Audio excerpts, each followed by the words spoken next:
Very well. Let me welcome you specially tonight. It's not what we usually do. This is an event we did not plan to do at all, but I'm glad that we have the opportunity to do it today. And I'm hoping that it will be beneficial to somebody on this call. I think it's afternoon somewhere in the U in Canada. Victor, have you changed time zones or are you still with the afternoon time zone? Yes, it's 2 o'clock right now. 2 o'clock, right? You give me your presence makes me feel somehow all the time. And I think it's a feeling of Why? satisfaction, joy, and all very positive feelings that your presence gives me, Victor. Thank Oh, you for always joining. it's my privilege, sir. Thank you for having Thank me. you. Thank you. Lukman Baba, thank you also for being here. I'm grateful to you. We have kept our relationship now. It's going to about how many years now? Is it going to 4? We're going to Yeah, cross four into years. 5 years. Four, five. Let's say five by September. Right, Yeah. right. You've been very kind to me as well. Thank you so much. I want to thank you. And before I go into my slide, let me just welcome as many people I can, hoping that I see quite a number of people in the room. Thank you all for joining. Thank you all for joining. This promises to be very instructive for you. Uh, I think one of the many things I do in my life is to help. And I'm doing this because I felt it was important to help people identify where they need to shape things up as we go into the second half of the year. We're already done with 1 month, so this is possibly coming a little later. But I'm not going to wait for those who have come in late. Chief of the reason is we need to just, you know, respect those who came early and build a culture of coming early. Number two is that I'm somewhere in the south region of Nigeria, and I'm in I'm in the middle of many obligations, and I'm hoping I can do justice to it. Dr. Oti, good to see you. Welcome. I know it's been hard to track me down, isn't it? It's well. I can Good. understand. I'm in Port Harcourt as I speak. Mm. In less than 24 hours, I'll be in Yenagoa, Bayelsa State. So it's it's it's the life I live now, and I'm hoping that I would not disappoint those of you who have very high expectations of me. God helping me. All right, Amen. everyone. This is going to be very solemn. And It's doctor, before you go ahead, yes. I just want to add that there's one prayer point he used to say that God should expand your life until your destiny is Your fulfilled. So destiny is fulfilled. Yeah. that's also part of it. So yeah, That's what's happening to me, isn't it? exactly. Yes. Mm, amazing. Victor, you're just showing the world that you know me from way back. And it's amazing to know that. Okay, so let's get into it. Oyinkan, thank you for joining as well. Precious, TSA from Nigeria, Olamiposi, Nimi, thank you. Mojukbe, Ladosi, John, thank you all for joining. I recognize you all. Let's get into it. So, Producing Better Results is a flagship program that I normally would host at the beginning of a year, of every new year. I normally will host this event sometime in January, say third week or last week of January of every year. That's when I host the event. And the reason is I just wanted to help people achieve clarity as they go into I wanted them to achieve clarity as they go into the year. And I'm hoping that I mean, for those who have been participating, a few of them are here. I'm sure they will have good things to say about the sessions that we've been having. So, okay.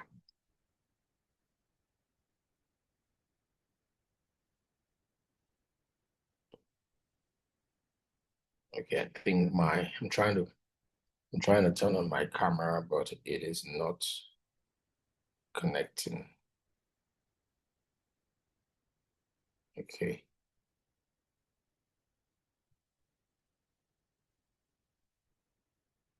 Okay, for one reason or the other.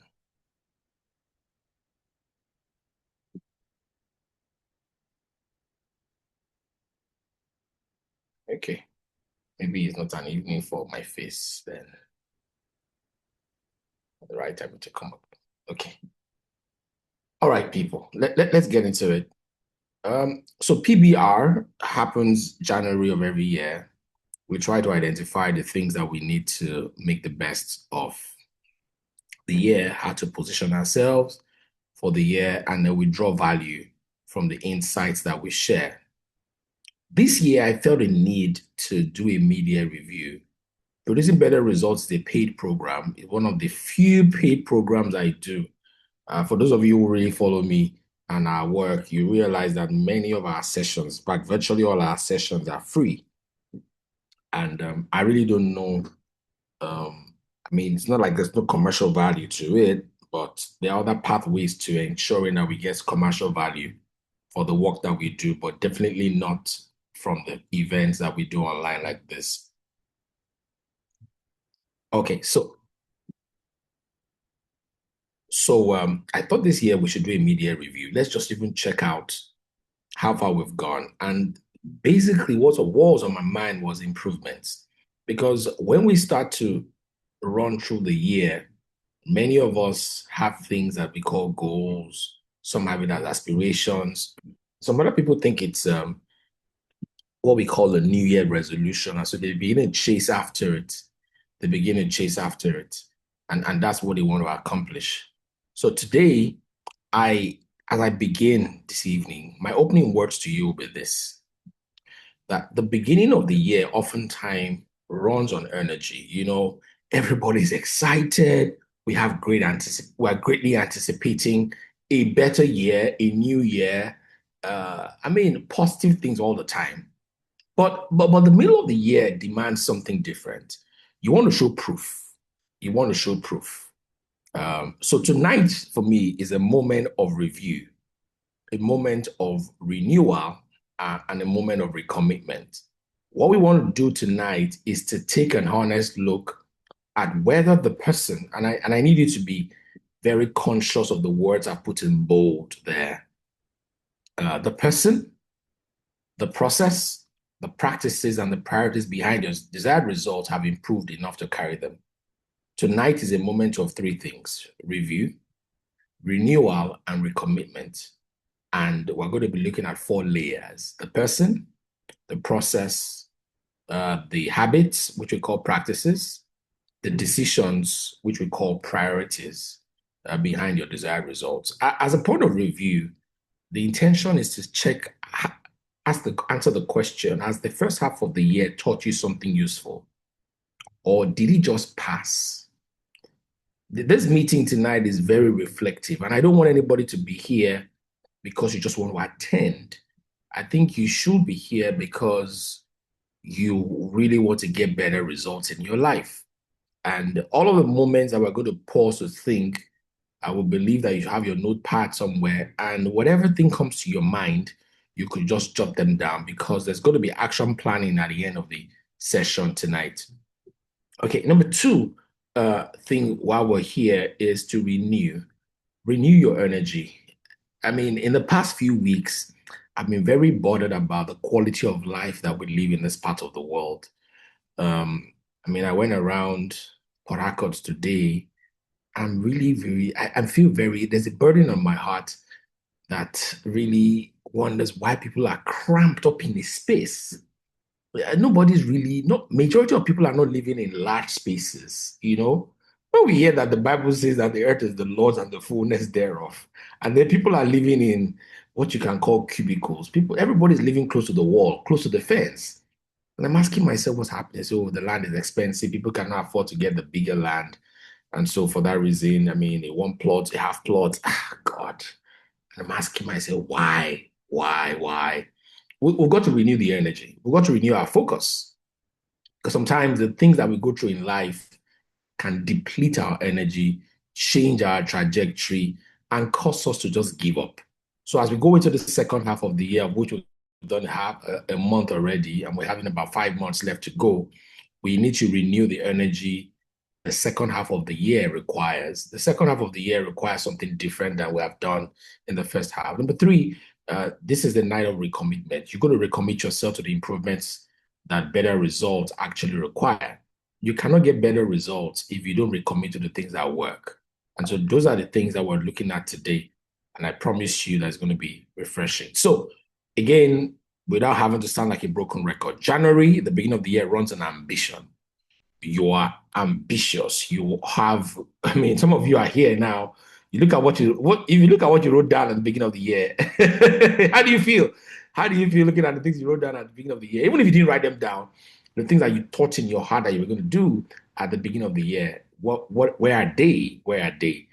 So July runs on evidence. July runs on evidence. If January runs on ambition, July runs on evidence. July wants to show you or wants you to show that you've got proof. So the beginning, that's January. We have many declarations. A number of us do what we call confessions and affirmations. That's where we unlock our desires, right? Energy and excitement is there, declaration and prayers. We have goals, and if your church is a church like mine, or your organization, your faith-based organization is one like mine, or maybe you even work in an organization where they promote personal development, you will have been given a goal sheet to have your goals and expectations. There's ambition, there's intention for the year. But in the middle, we have to replace evidence over the excitement. There's no more excitement like the beginning of the year. As all of you know that at the beginning of the year, there's so much excitement. But by the time you're getting to the middle, you need to start to show workings. You need to start to show workings that you're there. It's about honesty about the gap. You need to be able to identify, you need to be sure and true to yourself about the gap. Where am I compared to where I want to be? And what's the gap? In the middle is where we have the discipline to adjust. That's why this review matters. It is where we have a discipline to adjust, is where we must pay attention to the improvements that carry results. So when we talk about the middle of the year, where we are right now, the middle of the year points to the middle of the year. Ask one question. The point to ask one thing. Has improvement kept pace with ambition? Has improvement kept pace with ambition? As we do our mid-year review today, I'd like you to understand that the mid-year review is a departure from motivation. When you start the year in January, you're motivating yourself. Are you good to go? They say good to go, good to go, good to go. Yes, sir. Are you good to go? Say good to go, good to go, good to go. Yes, sir. But hey, at the middle of the year, you come to a point of personal audit. You start to ask yourself, examine yourself, the distance between intention and evidence, between what you said you would do and what the record really shows. For me, I thought I was going to publish a book by my 45th birthday in July. Hey, I think I got there. I got close, but I just chickened out. In fact, I had many meetings at the beginning of the year, first quarter of the year, with my literary agent, but somehow I felt maybe it was not sufficient priority. Number two is the middle of the year, this mid-year review is about a performance conversation. It's going to ask about the person, whether the person, the process, the practices, and the priorities behind what you desire to see has improved. Have you improved? Has your process improved? Have your practices improved? Have your priorities improved enough to carry the weight? Some of you had very personal goals this year. You possibly wanted to buy yourself a new car. How close are you to it? Some of you also possibly wanted to have a second certification. How close are you to it? Some people here also wanted to have maybe get into a relationship. How close are you to it? You need to have that performance conversation.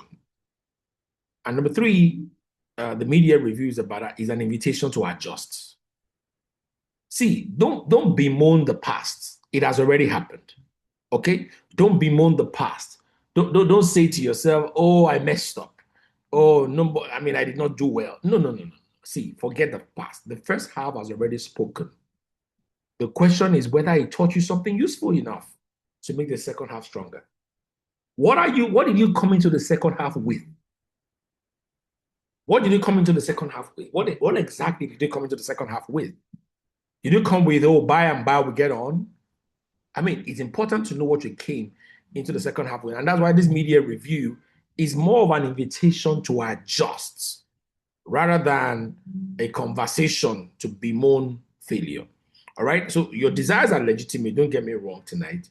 Your desires are legitimate. The main question is whether the required improvements to ensure that those desires become an experience. The question is whether those required improvements have become something that you deliberately pursued. Okay. So the question is expectations versus experiences. At the beginning of the year, you had expectation. Have you begun to experience the things that you expected? Okay, have you begun to experience them? So, my friends, better results are produced. And what's my core proposition to you tonight? My core proposition to you tonight is this. Better results are produced when improvement becomes intentional. You can't live your life on chance. You can't live on by and by. You've got to be intentional. You've got to be deliberate about it. John C. Maxwell, maybe it's a book I won't recommend here for everyone to read. John C. Maxwell authored a book titled Intentional Living. Intentional Living. You need to look for that book. See, my friends, if you live your life to chance, like my mentor would say, you don't stand a chance. If you live your life to chance, you don't stand a chance. If you live your life to chance, you don't stand a chance. You don't stand a chance at all. You don't stand a chance. And so it's intentional. Okay? Choose on purpose, beyond good intentions into clear priorities and defined outcomes. Number two, my core proposition tonight is about being measurable. Okay? Better results are produced when your improvement becomes measurable.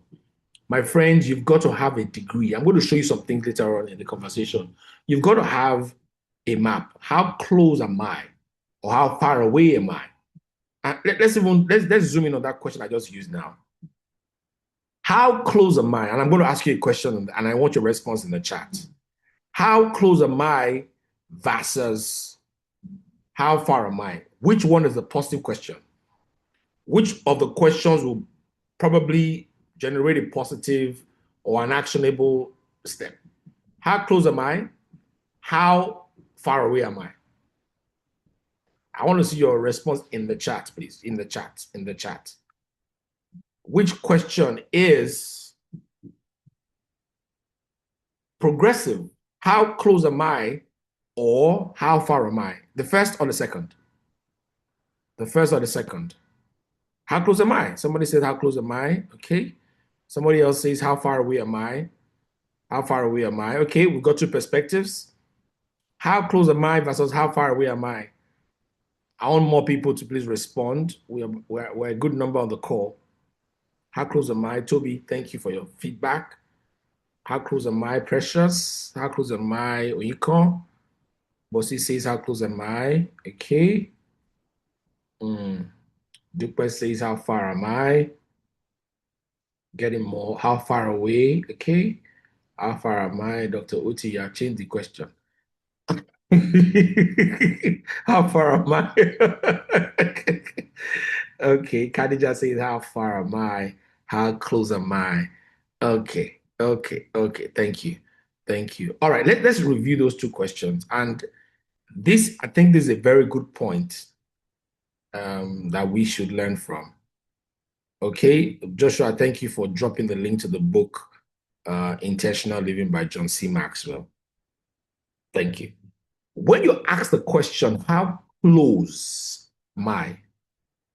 It releases positivity to say to you that you have achieved something. You see, the moment we send signals to our system that we have made some measure of progress, there is some assurance that we're likely to. When you ask yourself the question, how far am I? It suggests that what you're looking towards seems to be beyond your reach, and you still got a lot to do. Which one of it is going to propel you the more? You know it. You know it. But for me, I think the one that's going to propel me the most is how close am I? How close am I? Because how close am I makes me review the steps I've taken. How close am I helps me to evaluate what steps I've taken. How close am I gives me assurance that I can still make it. When I say how far am I, there's a tendency to have a negative perception to life. I may start to think that I'm not good enough to really achieve this. I've spent so much time and I've not done enough to get to that point. Again, which one propels you the more? The answer is for you. For me, how close am I acknowledges the fact that I've been doing certain things for that goal to be realized. Okay? So, secondly, when you're producing better results, your improvement must be measurable. What's the percentage of completion? Okay, percent of completion. Number three, when you're trying to produce better results, when improvement becomes sustained. See, my friends, you've got to have routines. You have got to have routines. You've got to have routines. You must hold yourself through routines, hold yourself through feedback and reviews, and you must hold yourself long enough to change the results. See, if you have to start waking up 3 a.m., please wake up 3 a.m. because you've got goals. You've got goals to achieve. Many of us don't have routines. You don't have routines. And you see, and that's what we call habits or what we call practices. You can't expect to do the same thing that has not produced result for you and assume or expect that you will have a different result. No, if something has not produced results for you, my friends, I'm saying to you, you've got to change it. If a pattern has not produced a result, if the method has not produced a result, and you've tried it for 6 months, you've got to drop it in this new set, in this last set of months. So I'm saying to you that your results, the result that you're chasing, results are the visible outcomes of what improves behind them. Did you hear that?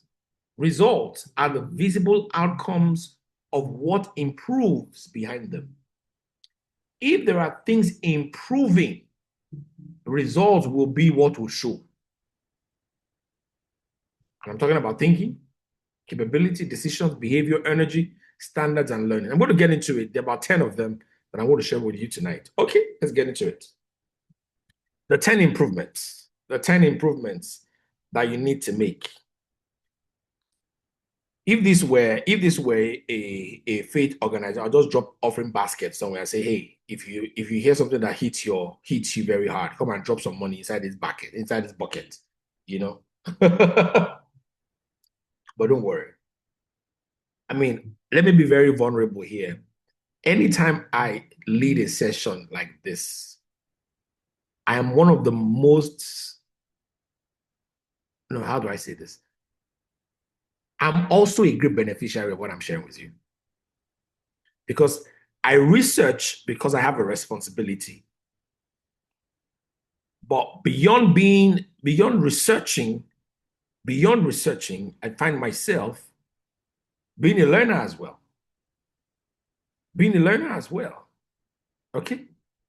So, what are the 10 improvements or the 10 kinds of improvements that enable better results in work and life? I'm going to discuss each one in a very practical sense. I'm going to give you some ways to assess them, I'm going to show you how you can develop them.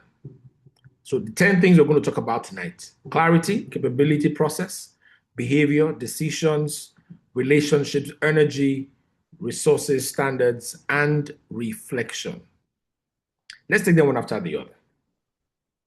The 10 levers behind every better result. You want to have better results, don't you? This year, better results. Number one, you've got to have clarity, direction. Where exactly are you going? Zig Ziglar says, don't be a wandering generality, be a meaningful specific. Don't be a wandering generality, be a meaningful specific. Don't be a wandering generality, be a meaningful specific. You've got to have clarity. Number two, strength, what you call capability. Strength, which we call capability. You've got to see your capability is the resource you deploy. Your vision, your clarity is, it tells you where you're heading. Your capability is the resource that you deploy. Number three is process. Is the pathway you follow. It creates order for you. Nothing is done in chaos. Everything is done in sequence. My friends, if the process is wrong, even if you've got the capability and the direction, you will not still get the results. And then you've got to have behavior, the right to trust yourself. Many of us need to give ourselves permission to do something. Some of you here on this call tonight, you told yourself you were going to write a book, you were going to write a song, you were going to do XYZ, get a new certification. And guess what? You didn't trust yourself enough to do it, so you left it. And that leads me to number 5 lever that you need to pay attention to, which is decisions. My friend, if your decision does not move you, your indecision will remove you. I think that's a strong statement there, Joshua. Let me put it in the chat. If your decision does not move you, your indecision will remove you. If your decision doesn't move you forward, your indecision will remove you from being considered. And so indecisiveness, indecision doesn't leave you where you are. It takes you back. It makes you to lose. Indecision makes you to lose. And so one lever that we need to look out for here to have better results is being decided, decision making. It's decision making. You've got to make up your mind in good time. Time waits for no one. So your decisions must move you, otherwise your indecisions will remove you. Number 6 is relationships.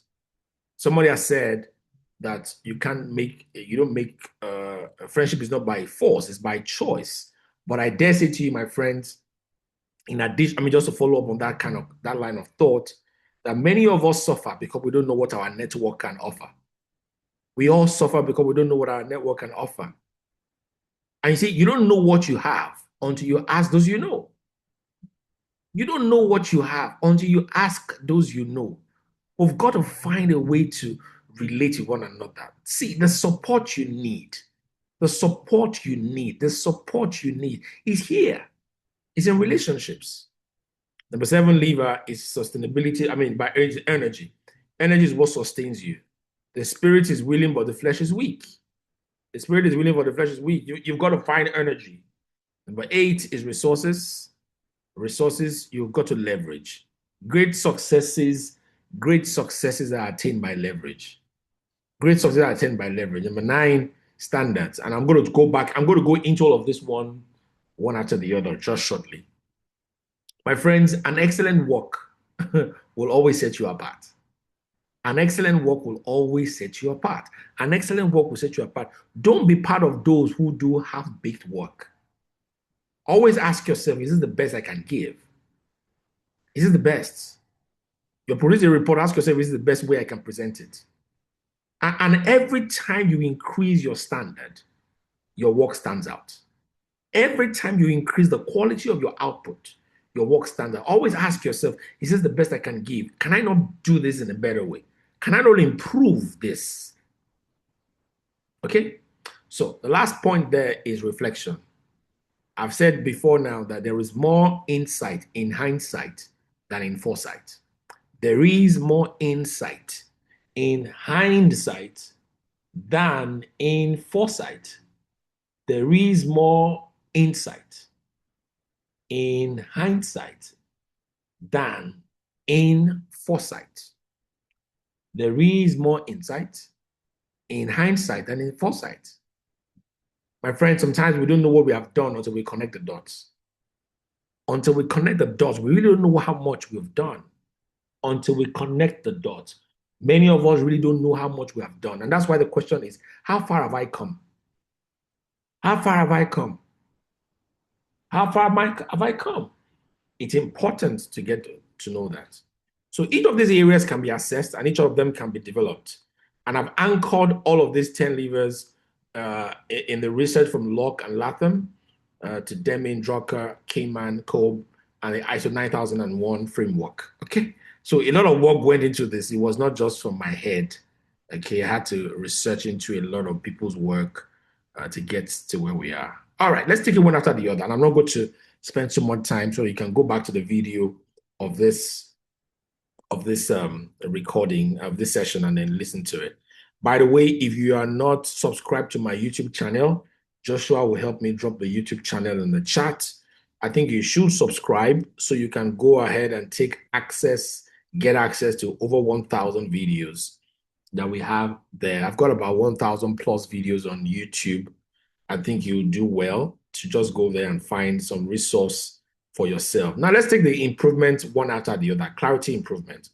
Now, what does this mean? It means just becoming clear about what you want. And not just about being clear. Why do I want this? What does success look like for me? And what exactly deserves priority? Ladies and gentlemen, many of us, maybe we understand what we want. I want a car, but why do you want a car? I want a promotion. Why do you want a promotion? The moment you're not able to address the purpose, you may not find a feel to run towards it. If you are not able to address the purpose, if you cannot ask why, the why question, the response to the why question is the feel you need to pursue things. The response to the why question is the feel you need, is the momentum you need to achieve things. Clarity must answer the question, what must no longer consume your best energy? If you look at the work of Locke and Latham in 2002, they said that specific and challenging goals outperform vague, do your best intentions. They are focusing on attention, they focus on effort and persistence. Their work, very phenomenal work. Now, how do you attain clarity improvement? Write your desired results in concrete language. Write them in concrete language. Identify the few priorities that deserve serious attention. My friend, you cannot do everything at the same time. I'm not of the school of thought that people multitask. If you are multitasking, you are either leveraging or you're not doing a lot, to be honest. Those who multitask have delegated work to others. They have found what we call the extensions of their head, the extensions of their heart, and the extensions of their hand. Okay? They have found what we call the extensions of their head, the extensions of their heart, and the extensions of their hand. How to attain clarity improvement? Number one, write desired results in concrete language. Number two, identify the priorities that deserve serious attention. Identify the priorities, and I didn't just say the priorities, the few priorities that deserve serious attention. See, friends, your energy is limited. With use, it gets depleted.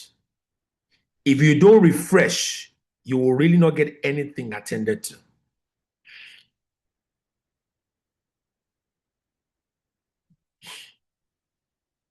Okay? Number three, break large goals into milestones.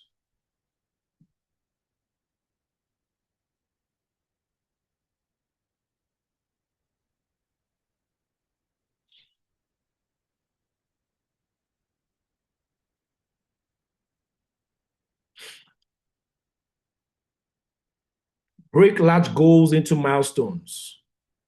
Break large goals into milestones. Because sometimes, you see, my friend, sometimes the things that we want to accomplish, they are too big for us. Our minds cannot conceive it. Our hearts cannot contain it. You know what you do? Break it into the portion that your heart and your mind can contain, one step at a time. Or you really would have loved to live in your own house. You really would have loved, you want to build your own house. Hey, start little by little, one step at a time. One step at a time. One step at a time. One step at a time. Make the success of your first step a testimony for subsequent ones. Make the success of your first step, right? Make the success of your first step a testimony for the subsequent ones.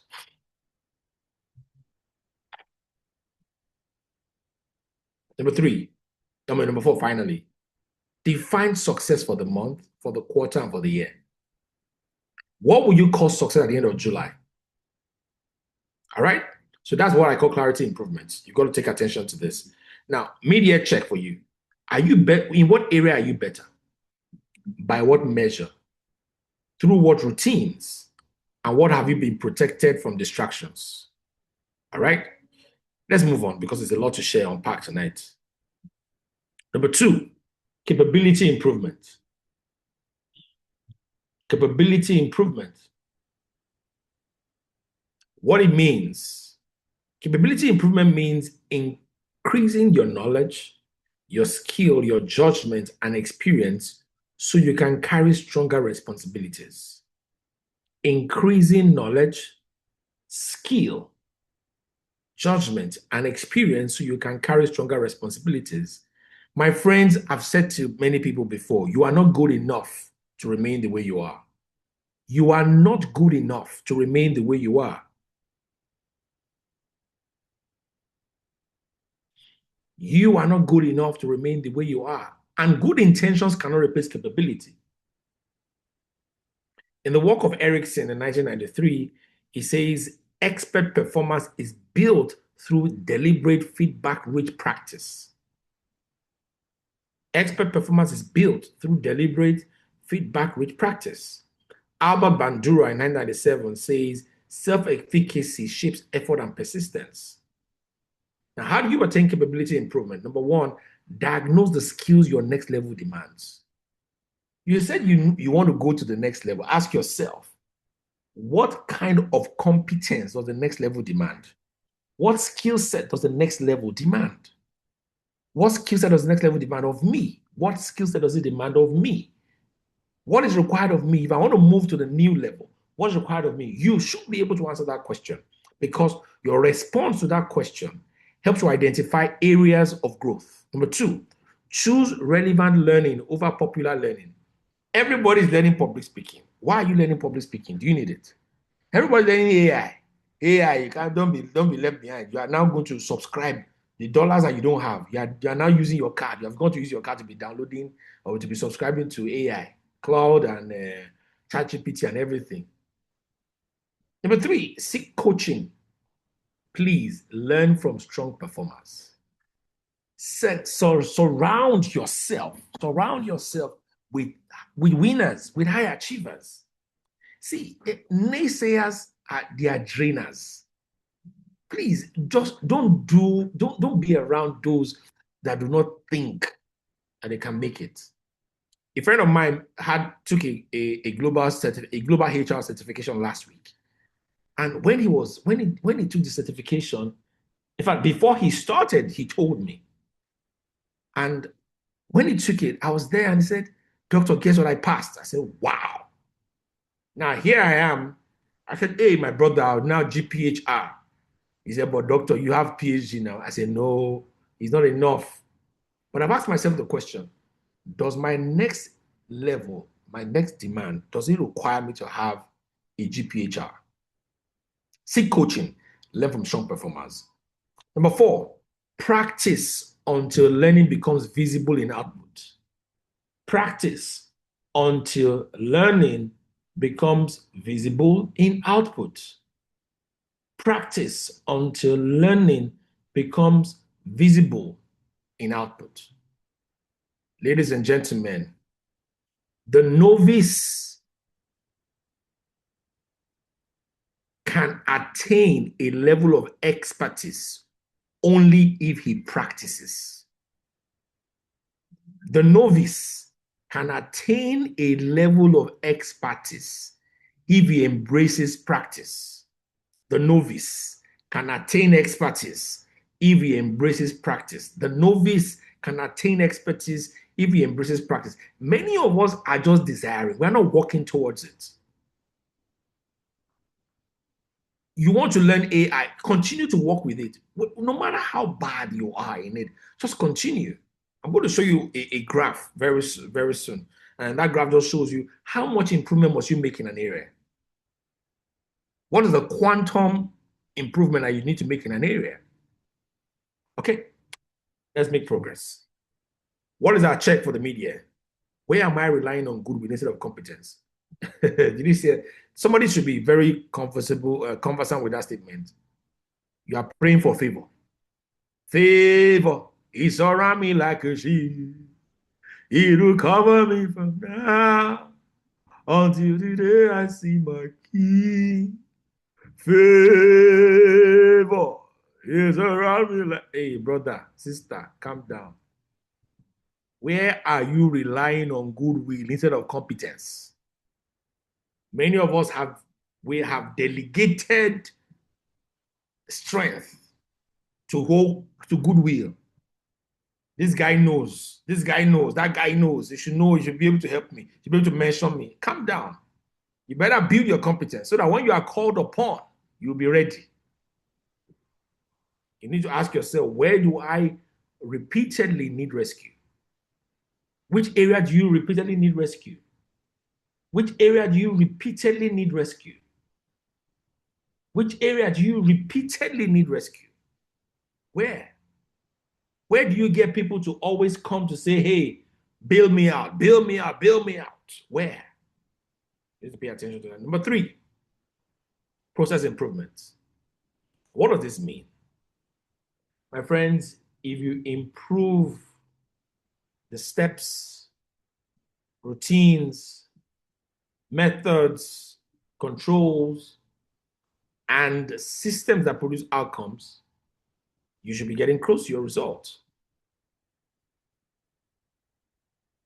Weak processes exhaust good people. Improved processes makes results reliable.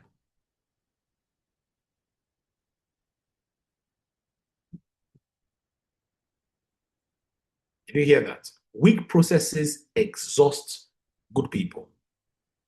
Improved processes make results reliable. I need you to know that. Have you ever heard that statement that says, the end justifies the means? Have you ever heard that statement? The end justifies the means. It suggests that, hey, that you cannot say your approach is productive or is good until you can show me the proof of what it has produced. And so that's why you need to keep tweaking your approach. Do you remember how you passed your tough exams in your life? Those tough exams, there were moments you put leg inside water, didn't you? Think about it. There were times you put coffee on the table. When you realized that after drinking coffee, you were still sleeping, you started taking Orogbo or bitter cola. After a while, what did you do? You were watching movie or putting loud music there. You were doing all kinds of stuff just so you could get yourself along. Okay? If you look at the work of Demi in 1986, he says, study the system, reduce variation, and learn from evidence. Now, how do you attain process improvement? Ask yourself, focus on these 4 things. Number 1, map how the work is actually done today. How did you work today? Did you work from evidence? Did you work from hearsays? How did you work? How did you work today? And the way you worked, did you give you more energy? Were you able to get things done, or did you slip off? Number 2, find where delay, duplication, and error repeat themselves. Where are you experiencing delay, duplication, or errors? Number 3, please, for those of you that do not know how to use checklists, I'm recommending to you that you should use checklists. Create checklists, even templates. I can tell you that I have a lot of templates I use in my life, a lot. Create reminders, automate repetition. If you look at my calendar here, my calendar is very full. I can't show you my calendar. My calendar is very full. I know what's happening every day. All of my week next week, I know how full it is. And then document recurring work. Don't rely on memory. Please, your mind is for thinking, not for reminders. I don't know if you have ever heard that before. Your mind is for thinking. Your mind is for thinking and not for storage of activities that you can, not for the storage of activities that you can put in a jotter. How do you start putting the things that you want to? No, come on. Free up your mind to think rather than make it a storage or a store for things that can be automated. Why would I be thinking of, oh, do I have a session tomorrow? Do I have a training tomorrow? Am I supposed to be part of a webinar tomorrow? I'm going to automate it and not think about it. Because I need to free up my mind from not thinking that, because the reminder will come up. Maybe 2 days to go, 1 day to go. The reminder will come up and get me to prepare. But I won't be saying, oh, hey, and there's this thing I want to remember, and there's this thing I want to, Have you ever seen people hitting their head, Dr. Oti, that they will hit their head and they say, yeah, I want to remember this thing, or what's this thing? Come on now. If you have written it down, you will not forget. Somebody once said, the faintest handwriting lasts longer than the sharpest memory.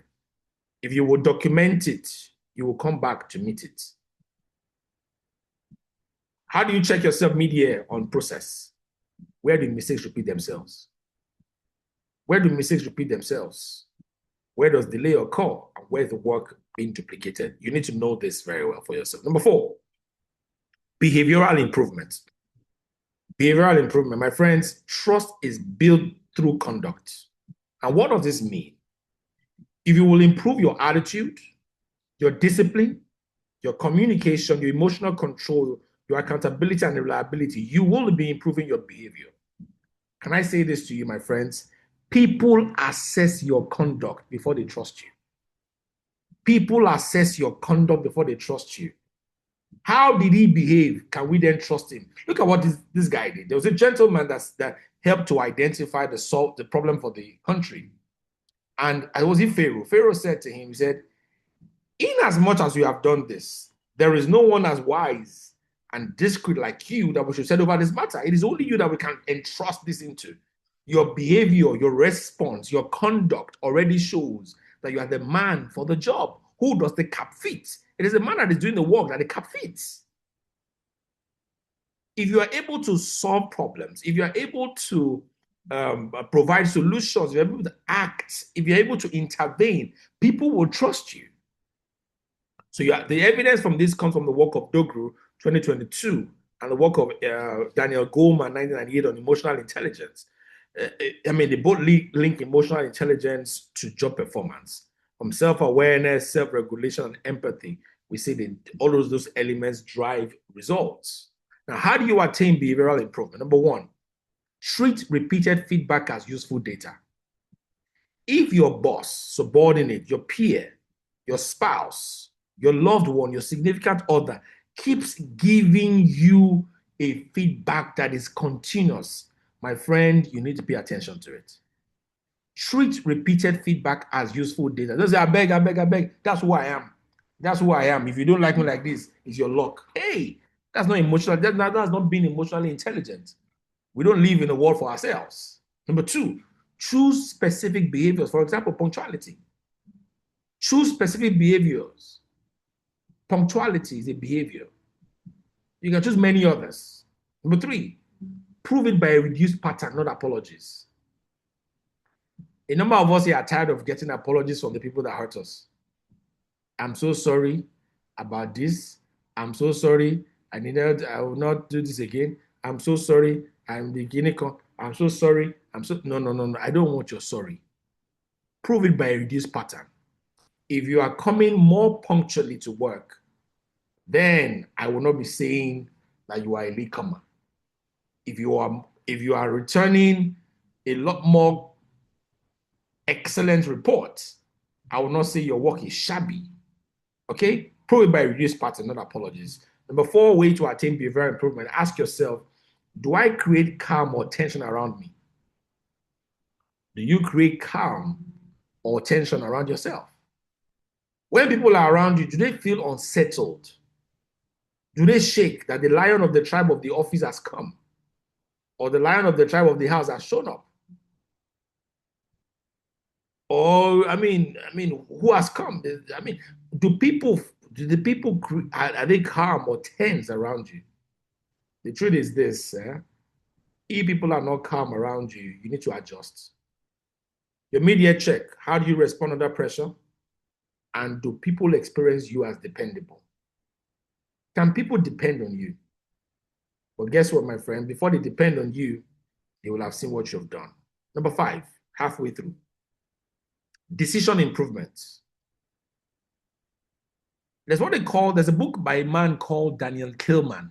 It's called Thinking, Slow and Fast. Or is it Fast and Slow? Thinking, Slow and Fast. Joshua, help me check that book. What's the title? I think it's Thinking. Is it Fast or Slow, or Slow or Fast? That's the title. Thinking. Now, when the stakes are high, don't rush to make a decision. Don't rush to make a decision. When the stakes are high, don't rush to make a decision. Don't rush to make a decision when the stakes are high. Be careful. And what does this mean? What does this mean? Thinking, Fast and Slow. Okay, that's the title of the book. Thank you. Now, what does this mean? What does decision improvement mean? It means improving the quality, timing, speed, and wisdom of your choices. Improving the quality, timing, speed, and the wisdom of your choices.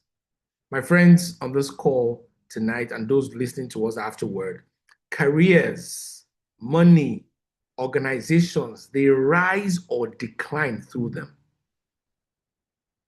Your choice, what choices are you making? Don't be in a hurry to make certain choices. Don't be in a hurry to make certain choices.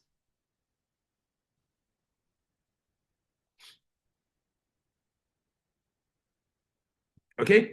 Don't be in a hurry. Number 2, if you look at the evidences that we have here, the work of Kahneman, that's the gentleman I just talked about now, and Tversky, they talk about framing, bias, loss, aversion, distorting judgment.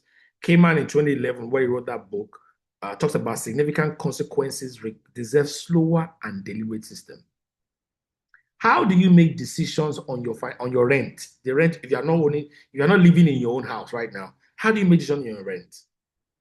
How do you make decisions on investments? You know, some of us, because we think so fast about investment, that's why they dupe us. You have seen Sogun, how do they call that? Sogun Dogoji. Sogun Dogoji means turning 20 to 40. Money doublers. They've sold it, it looks very good. And quickly you're making a decision. If the consequences are significant, says Kahneman, if the consequences are significant, you've got to be slower. Now, how do you attain decision improvement? Number 1, define the real issue before deciding. What exactly am I making a decision on? What exactly am I making a decision on? Number 2, gather relevant facts. Seek wise counsel. We're told that in the multitude of counsel, there is safety. In the multitude of counsel, there is safety. In the multitude of counsel, there is safety. Seek wise counsel. Number 3, beware of your decisions that are made in anger, fear, excitement, or desperation. Sometimes we are desperate, we don't want to lose. So we quickly make a decision. Sometimes we're wondering, oh, if I don't make a move now, I might lose. Calm down. Do you know the meaning of the word recovery? Do you know what the meaning of the word recovery? Recovery means that you may have lost ground, lost something. See, hold on, my friends. Let me help you here. If you ever lose, don't worry. There's a provision called recovery. Whether you have lost time, you can recover time. If you have lost money, you can recover money. Okay? What you must not lose is your life. What you must not lose is your life. You also must not lose your health. Because health, to be honest, to recover health is a lot expensive. Be careful, don't lose your health. I'm not happy to say this, but there's a gentleman that passed away recently. I heard of his. I didn't know him personally. I didn't know him personally at all, but I heard of him today. He passed on, and they said he had a kidney disease. And when his neighbors were talking, they said this man can drink energy drink. He drinks energy drink like he's breathing in air. Like he's breathing in air. From Monster to Desperado, Desperado to Commando, from Commando to whatever, to Fearless. You are fearless. You are drinking Fearless, Super Commando, drinking Monster. Now those things crashed the kidney. They crashed him. He's dead now. He's dead. I heard of him today.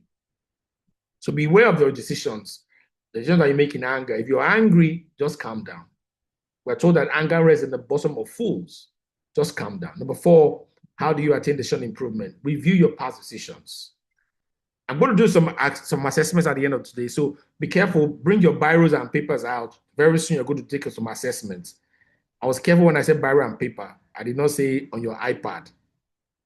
And I did not say on your phone. So if you're driving, find a way to do it. Or maybe you come back to this recording. Number 4, how do you attain decision improvement? Review past decisions. See, sometimes many of us don't know our blind spots.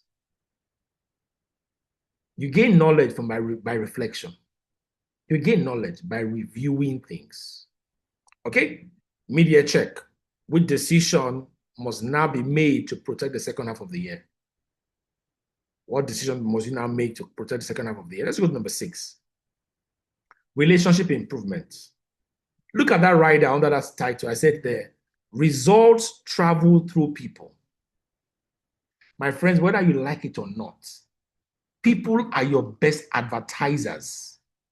People are the best advertisers of your capability to succeed. Don't ever think there's anything called a self-made man. No. There's no self-made man.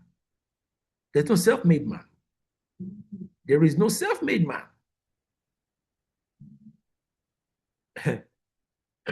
There is no self-made man. Results travel through people. What does relationship improvement mean? It means building a healthier, stronger, more trustworthy relationship with colleagues, with your clients, with family, with mentors, with partners. No one produces meaningful results alone. Nobody produces meaningful results alone. There's a Yoruba proverb that says, one person is not called we. One person is not called we. The word we, W-E, is not used for an individual. Right? We have also heard that one tree does not make a forest. So if you want to make a forest, a life of a forest, then one tree, you alone cannot do it. You alone cannot do it. If you looked at the work of Granovetter, 1973, he asserts that weak ties open access to information and opportunity. Putnam in 2000 says, networks, trust, and reciprocity shape achievement. Ladies and gentlemen, build your network. And I'm not saying load your phone with people's numbers. No. See, the network that matters is the one that connects you to more. Did you hear that? The network that matters, the relationship that matters is the one that connects you to more. More wisdom, more opportunities, more profitable relationships, more learning opportunities, more money, more service points. You know, it connects you to more. And so the value of every relationship that you are in is in what they have connected you to. See, measure the value of your relationship by saying, how much has this person connected me to another thing? Now, how do you attain this? Keep your word, because it protects your confidence. Keep your word. It protects how more people trust you. Keep your word. Number 2, clarify expectations. Don't wait until something is almost ending before you raise concerns. Raise your concerns early and always show gratitude. Oh, my friend, always show gratitude. Always be grateful. I'm grateful for you for this. Thank you for doing this for me. See, sometimes it may be something very little, but magnify it. What's appreciation? Appreciation is simply magnifying, acknowledging and magnifying the effort of others in your life. Appreciate. It means to magnify, to increase. Number 3, how do you attain relationship improvement? Manage conflict with truth. See, there's no way we can work with people and not be in conflict with them. We will have disagreements, but let it be with truth, respect, and emotional discipline. Okay, number 4, review your portfolio, your relationship portfolio quarterly. The way you look at your financial investments portfolio, right? Look at your relationship portfolio. This last 6 months, the people you spend the most time with, can you please tell me how much contribution did they make to the goals you set for the year? You know right now, the people you made, the people that you sat with the most, the people you connected with the most this year. How much contribution did they make to your goals? Does that not show that you're wasting time? Maybe the Pareto principle works here. The Pareto principle talks about the 80-20 principle. 80% of your results will come from 20% of your relationships. So what is that 20% of relationship that you need to pay attention to? All right, let's do a immediate check. Which relationships need repair? There's somebody here. Let me speak like Daddy Gio Adeboye. There is somebody here. You need to go and repair some relationships. You need to go and repair some relationships. Those relationships do not intend to hurt you. You need to go and repair them. Number 2, check. Which relationship deserves more investment?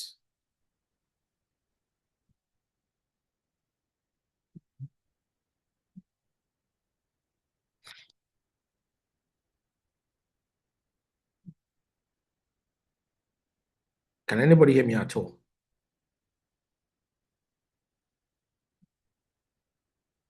Hello?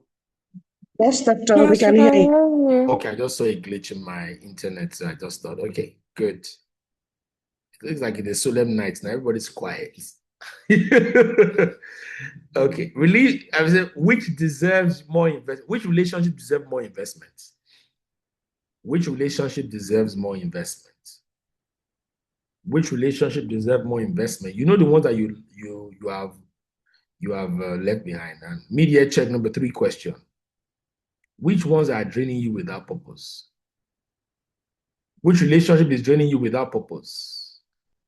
Friendship is not by force. It is by chance. It's by choice. Number 7, energy improvement. You need to improve your energy. What does this mean? Managing your physical, mental, emotional, and spiritual energy to stay productive, focused, and resilient. You've got to learn how to manage your physical life. Don't get exhausted too easily because you are spending yourself. My people, the lifetime of work is longer than the lifetime of a human being. I'm sure you know. This work never gets to finish. It never gets to finish. I have a pattern in my life. The moment I say I'm struggling with work, I just close up and go and sleep. I don't even, and I say this very respectfully and I don't say it in an irresponsible way. I don't care what it is I'm having to face. I just want to rest. I've had many of my friends and associates ask me, Doctor, do you rest at all? Come and ask my wife if I rest at all. I'm sure if she's on this call, let me check.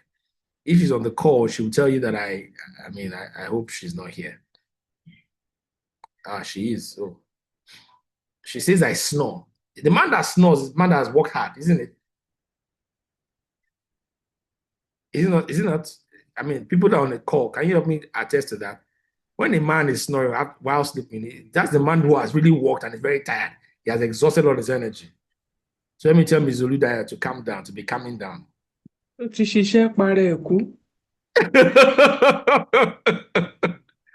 Loveline says sometimes it's fat. I'm not sure it's fat for me. Thank you, Lovely, for that. And I think people should learn what you have said. Sometimes it's fat. But look at me now, Lovely, and I'm very agile, active. Okay. Energy determines what you can do with your time. I'm sure you know that. Energy determines what you can do with your time. When you are tired, no matter how much dreams you have, no matter how good the relationships are, you can't do nothing. Nothing. Nada. No matter how much of you are written on your checklist, your to-do list, energy determines what you can do with your time. Energy determines what you can do with your time. Energy determines what you can do with your time. Manage your physical energy. Manage your mental energy. Manage your emotional energy. And for those of us who are spiritual, manage your spiritual energy. You need it to stay productive, focused, and resilient. If you look out for the work of Maslach and Lita, 2016 and 2022, they talk about the fact that burnout combines exhaustion, cynicism, and reduced efficacy. Energy is a performance issue, not only a wellness issue. Now, how do you attain energy improvement? Number one, treat rest as part of your plan. Rest is not laziness. Rest is not laziness. Anytime I'm not in Lagos, I feel more rested than ever. Lagos. I don't know how many of you on this call have ever lived in Lagos, Nigeria, the city of Lagos, Nigeria. The air in the city is pressure. But the moment you leave Lagos, you still achieve your goals, but you're wondering, how come I don't feel that tension? So for those of you that don't live in Lagos, congratulations to you. But this Lagos, hey, God. Everything, if you're not chasing something, something is chasing you. You are racing for something. Is that time is against you? You are not going to, if you don't get up at 4 o'clock, you'll get to work at 9 o'clock. How? If you don't leave the office early, you'll get home very late. What kind of life is that? What kind of life is that? So treat rest as part of the plan. Please set boundaries. Set boundaries on overcommitment and digital consumption. There are people that you be scrolling, you want to sleep, but guess what you're doing? You will start playing with your phone, scrolling through Instagram, scrolling through TikTok, scrolling through Snapchat, streaking people. I heard that one yesterday, streaking. So you streak and streak people until daybreak. And as I ask yourself, what have I been doing? Why didn't I sleep all night? You better set boundaries. Set boundaries. Number 3, know your rhythm. Know your rhythm. What drains you and what renews you. For me, those who are close enough to me know that my early mornings are sacred. My early mornings are sacred, not because I'm praying, but that's the most productive moment of my life. Once I get up, the average time I wake up is about 3:30 to 4 a.m. every day. That's the average time I wake up. The things I do between 4 a.m. and 8 a.m., I'm not sure many people do it in 2 days or 3 days of work. So if I know that that's how I get productive, why is it that between that 4 a.m. and 8 a.m. is when I want to start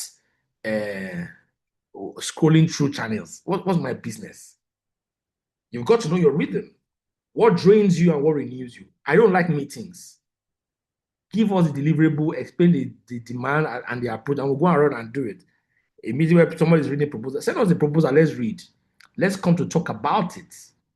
Don't present the proposal to us. Let's prepare it, send it to us. We read. When we are read, we've read it, we'll come and say, do we have any questions? No, we don't have. Clarification, we don't have. Because don't waste my time reading the proposal to me for the first time. And you would think that in listening to you for the very first time, I will have very intelligent things to talk about. No, send your proposal ahead to me. I read it, and then we'll go into a meeting. Okay? Number 4, align your hardest work with your strongest hours. Did you see that? How do you attain energy improvement? Align your hardest work with your strongest hours. If your peak moment is in the morning, do your toughest job then, because there's a lot of energy to use. But don't put the most productive work, the hardest work of yours, Don't put it when you are tired. You are already yawning. Your eyes are already twitching. That's the way to put it. Media check for you. Are you pursuing results at the expense of the person who must produce them? Who is that person that I mentioned there? Who is that person there? I hope somebody will get it. Are you pursuing results at the expense of the person who must produce it? Who is that person? Does anybody know what I just said? That media check question there. Who is the person being referred to? Yourself, sir. Yourself, exactly. Yourself. Yourself.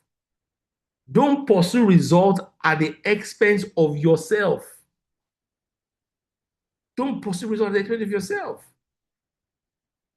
We are here for a long time. Don't die. We need you. We all need you. See, when people die, we are robbed. We are robbed of their contributions. When people are sick, we are denied of their responses. A sickly body, a dead being can no longer contribute. And because we live in a life of exchanges, we have been deprived of a life that can contribute.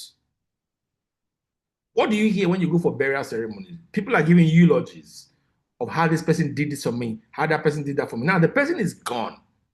So that fountain of support, that fountain of contribution, that fountain of life is gone. That's why you must pay attention to it. You are the productive center of your life. Pay attention to your life. I hope I'm not too hard on you on that one. Then let's talk about resource improvement. Number 8, I'm almost done.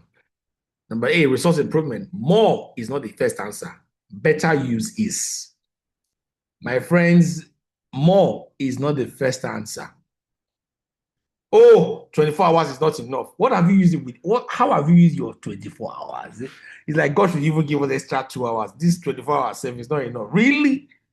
What have you made? What have you done with your 24? What have you done with your 24? Let me ask a question here. Let me see if anybody will be honest enough to respond.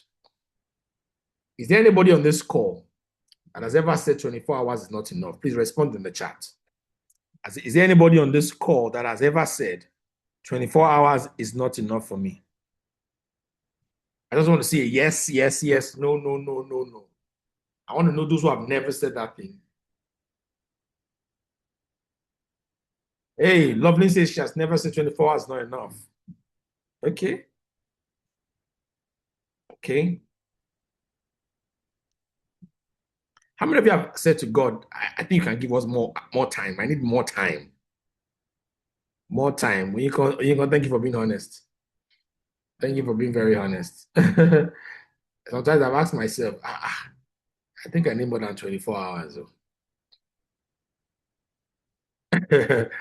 More weekend to rest. Okay, I think that's a different approach. I need more weekend to rest. Now, weekend has finished. Is that not how we say it? Now, weekend has finished. You know why? Because we don't rest during the weekends. We actually carry work through the weekends. That's what happens. Hey, yeah, Khadija, I said you thought of it recently. I'm so sorry. Okay, Katie, good to see you. But no, so what does it mean? What does improvement mean? Resource improvement mean? It means making better use of what is at your disposal. Better use of time, better use of money, tools, information, technology, and networks. Making better use of it. Have you not seen people that earn a lot, yet they live a lesser life of quality than those that earn lower than them? I've seen those who don't earn as much live a top quality life. And those who earn so much, hey, oble, they don't go oble. That's where they spend the money. So make better use of time. Is this the best use of my resource? My wife is on this call. She'll tell you that recently we're about to make a decision. We're about to make a decision to buy an electronic device in the house. And she had done all the shopping, she had done all the pricing, and it was looking like it was good. to go. We're good to go. And we had the resource to, we're good to go. All of a sudden, I just said to myself, is this the best use of this money now? What other things can I use this money for? So if I buy this stuff and I bring it to the house, okay, question for me. What would it do? What else would it do? This house that we, all of us here don't even use this thing. How? You know, and then I changed my mind. If you have seen the books of Drucker, 1967 and the one in 2005, Abio, effectiveness begins with knowing where your time goes. More money won't fix poor discipline, and more time will not fix poor prioritization. Peter Drucker says self-knowledge, contribution, and the disciplined use of strength. And the disciplined use of strength is how you can get yourself to improve your resources. So how do you attain resource improvements? Number one, audit what you already have before asking for more. What do you have in your house? You have 24 hours. Pay attention to it. How have you been using it? Number two, track where your resource goes, particularly your time. Protect your high-value work. Protect high-value work. Track where your time goes. Where's your time going? Some of us, we gist with our old friends. Our old friends, we're always catching up. There's always somebody to catch up with every weekend. Hey, mom, let's catch up. Let's catch up. Let's catch up. Continue. Very soon you'll be catching up with life. You're always catching up with people. Very soon you'll be catching up with life. You have spent all your time catching up with people. Oh yeah. Very soon you'll be the one catching up with life. Because while you're catching up with people, life is going. Life is going. Life is going. Life is going. Number three, plug money leaks. Budget money, save money, invest money, and invest deliberately. I mean, I was asking my wife about this weekend. I said, hey, how far are we doing here on our investments? How much money do we need? We've started to plan for school fees in January. January school fees. I'm sure she was surprised when I started to bring up that conversation. I said, so how are we going to do? How are we doing against January next year? We've not even gone back to school for September, a new session. I'm already talking about January because, hey, if you're not careful, you will spend all your earnings in December obly. Is that how it happens? You'll be preparing for September, resumption of September. Is that not what we do? And then you get the children to go to school in September and forget easily, not that you have forgotten completely, easily that between that September, before you recover from September spending, you are facing January spending. And in between September and January is festive seasons where you always want to just show. You will buy new clothes, new hair, new nails, new glasses, white glasses today, yellow glasses tomorrow. You buy stuff. You want to give. It's a period of giving. And then January comes. You're now wondering, how did I find myself here? Nope. Budget, save, invest. Number four, use your tools fully. Automate as much as you can. Use your calendars very well. Use your calendars. Put reminders there and keep learning. Your media check. Where is time and money leaking? What tool or network or asset is lying idle that you're not maximizing? Let's look at number 9 and then we'll try to close on the 10th one. Standard improvement. You know, many of us raise the standards of expectations from people, but we don't raise the standard of expectations from ourselves. And I want to speak to you tonight. I want to talk to you tonight. Stop accepting nonsense from yourself. Stop accepting nonsense from yourself. See, you destroy your personal accountability if you don't hold yourself up to a higher standard. You destroy your personal accountability for greatness if you don't hold yourself up to a higher standard. When your child is sleeping on his book or her book when she has exam, you, the parent, say, my friend, wake up, do this work. But guess what? You are the one that's not also paying attention to your own growth responsibilities, your own growth goals. You are excusing yourself. Many of us excuse ourselves from the demands of the life that we desire. Many of us excuse ourselves from the demands of the life that we desire. I'm asking you tonight, to raise what you accept from yourself. Don't give yourself off too easily. And what does standard improvement mean? It means raising the quality of what you accept from yourself and allow around you. See, my friend, every result has a standard behind it. Some standards are simply too low. You're wondering why people don't reference your work. You've been doing a poor job, a shallow job. Improve it. Improve the quality of your work. Raise the standard. Raise the standard. Raise the standard. Maybe this is somebody's call tonight. Raise the standard. You can't keep doing this kind of work. You can't keep talking like this. You don't like when people talk like this, but you talk like that, you excuse yourself and say it's permissible for you. Some things are not permissible for you as well. They're not. This is not where you want to be. This is not where you want to be. Stop accepting things that are beneath the value that you desire. There's this TQM, this ISO standard 9001, 2015. That standard talks about quality systems, and the principle behind it is this: quality systems deliver consistent, defensible performance. If you have quality system, it delivers consistent and defensible performance. You can defend it. Juran and Godfrey 999, they say that quality is built through planning, control, and improvement. Now, how do you attain standard improvement? Number one, define what good looks like in your work. What is good? If it does not look like this, set the standard. Number two, compare your output with credible examples. Joshua is here on the call. Joshua, my colleague, is here on the call. When we're about to publish articles, Joshua knows what we do. We check the best of articles and say, does our design look like this one? If our design does not look like it, we will not publish it, even if it's ready. We're not going forward. We will struggle and struggle until we get something that is equally as credible. Number three, use a review checklist before anything leaves your desk. I mean, what did Paul, the apostle, teach these people? He says, he gave them a standard. They said, whatsoever things are pure. I mean, how did he say that thing? I've forgotten. Forgive me. Whatever things are lovely, help me. Whatever things are, he gave a standard of what you think on. The quality of your thoughts. The quality of your thoughts.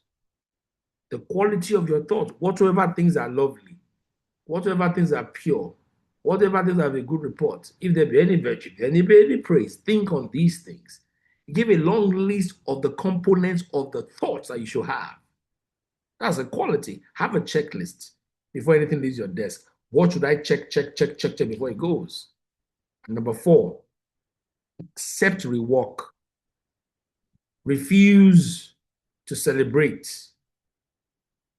Yes, thank you, Joshua. Finally, brethren, whatsoever things are true.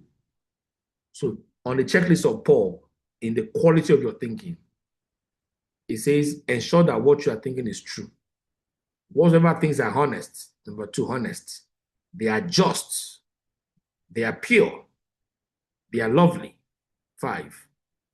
Good report. 6. If there be any virtue. 7. If there be any praise. 8. Think on these things. He gave you a list of 8 things to check. If you want quality thoughts, you want to raise the standard of your thoughts, he said, check these 8 things. If they don't pass these 8 tests, what we call your test, maybe what we call guardrails. If you don't have these guardrails on your mind, then your thoughts will be shallow, will be substandard. Accept rework. Refuse to celebrate the merely passable. See, some of us have what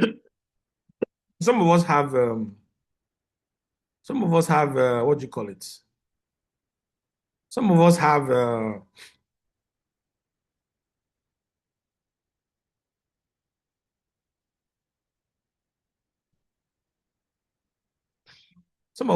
how do I say it? We have a tendency to let just anything go. A tendency to let anything go. First cut, gone. Sometimes I write things 10 times, 15 times, 20 times, 35 times. The moment I keep looking, and some of us are very angry with our bosses when our bosses say, "But I sent this memo to him. How come he did not see it? This is the seventh time. He's always finding something wrong." That's what it is. Media check. Ask yourself these questions: can you defend his output? And does it respect the expectation of the person receiving it? Are comfortable with mediocre?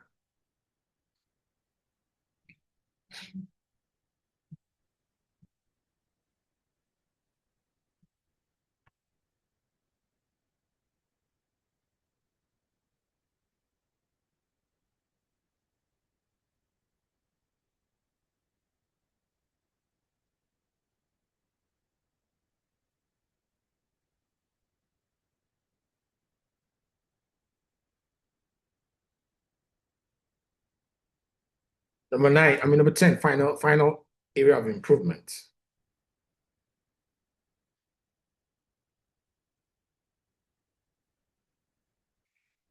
What does it mean? Learning from experience. What does reflection improvement mean? It is learning from experience. Somebody once said experience is the best teacher. Experience is the best teacher. But you must learn from experience, learn from feedback, learn from failure. John Maxwell wrote a book titled "Sometimes You Win, Sometimes You Learn." Sometimes you win, sometimes you learn. Not sometimes you win, sometimes you lose. Sometimes you win, sometimes you learn. He wrote a book titled that. Joshua will help us drop the link again. Learning from experience, feedback, failure, success, and results. That's what reflection improvement means. My friend, experience does not automatically produce wisdom. It must be examined because in experience are gems which you must extract. So reflection is an extractive responsibility, it's an extractive action. I don't know if you get that. Reflection is an extractive action. In reflection, you are extracting value from something. Somebody has given you a feedback. Reflection says, what is in that feedback that I can use? You have failed from a project. You ask yourself, what is in that failure that I can use? What is in that failure that I can use? You know, that's what it is. Thank you, Josh. Sometimes you win and sometimes you learn. That book has been dropped on our chat as well. Okay, so experience does not automatically produce wisdom. It must be examined. Reflection is an extractive activity. In personal development, reflection is an extractive activity. You draw from things. Oh, you succeeded. You ask yourself, what can I extract from this success that will use for my next phase of life? And if you look at the works of Kolb and Sean, 1984 and 1983, they say learning cycles through experience. They talk about learning cycles through experience, reflection, conceptualization, and experimentation. So those of us that know about design thinking, you know, it allows you to get to do this kind of things. Now, how do you attain reflection? How do you attain reflection improvement? Number one, schedule thinking time. Please, my friends, schedule a time for thinking where you are quiet and you are thinking about your projects and work. Number two, keep a short learning journal of lessons and warnings. I wish I could share my note with you, and I'll tell you how I take note of any failed project. I'm not sure my colleague Oredola is here. If she were here, she would tell you how much I take notes of where I fail in relationships, at work, even at home with my family. I take lessons a lot from it, and I keep learning. I take a note of it, whether physical note, mental note, or a digital note. Number three, review your preparation and not just external factors. Sometimes it is the solution is within. It's not look within and not without. I've always told my wife, I say to her a lot, I say, anytime I'm having to do any issue, or if I have a challenge somewhere, I'll first of all look within. If I'm resolving a matter between maybe a family member of mine and an external party, my focus will be on the person in my family first. If I'm having an issue with my wife or myself, I'll look at myself first. Issue with my wife and my son, I'll look at my son, myself first, not my son. You're having an issue with somebody else, look at yourself first. Review yourself first. And then number 4, like I said, reflection is an extraction responsibility, an extractive action. Extract the truth from feedback, no matter how it has been delivered. So your media check is what worked, what didn't, and what must change before the second half begins. Can anybody tell me what the 10 improvements were? If you can type it in the chat. What were the 10 improvements we talked about? I'm about to close tonight. What were the 10 improvements we talked about? Can you drop this in the chat? Let's see. Let me see how many you can remember.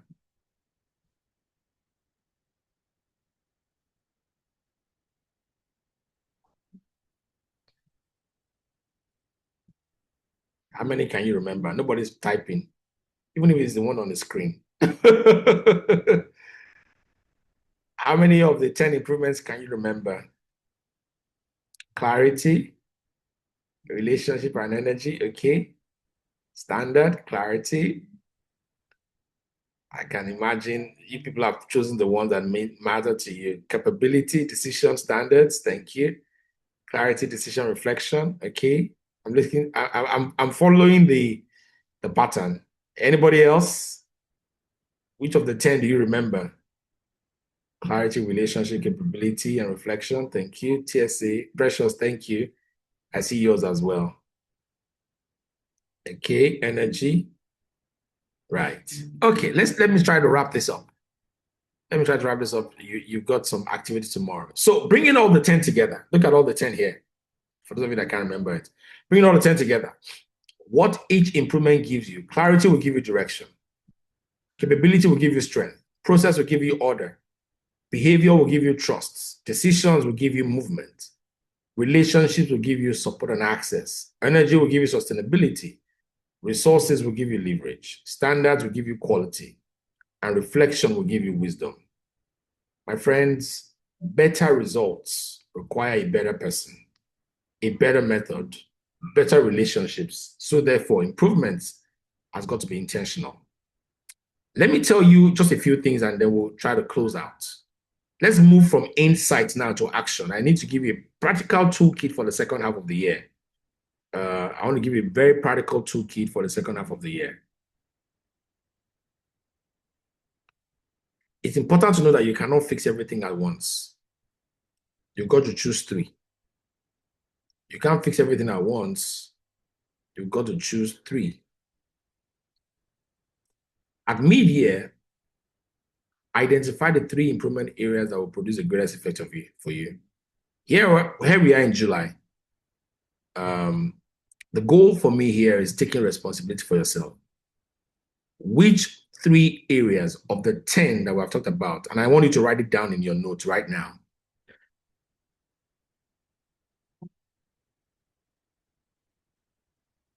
I've shared the notes. As I shared the notes, this is the list again. I'd like you to look at it. Which top 3 do you want to focus on? Which top 3? Write them down. And the way to go about it is to build routines around them. And then you must review them monthly. Write them down.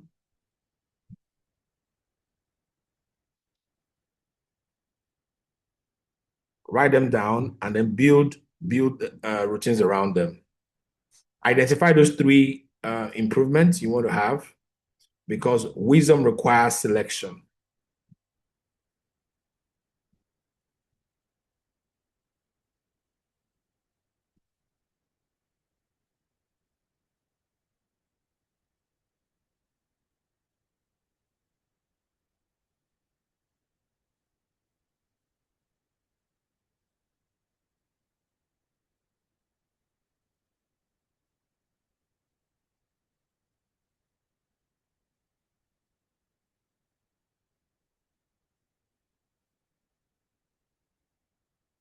Are you there? Are you doing it? Have you done it? If you are done, let me know in the chat. Have you identified the 3 3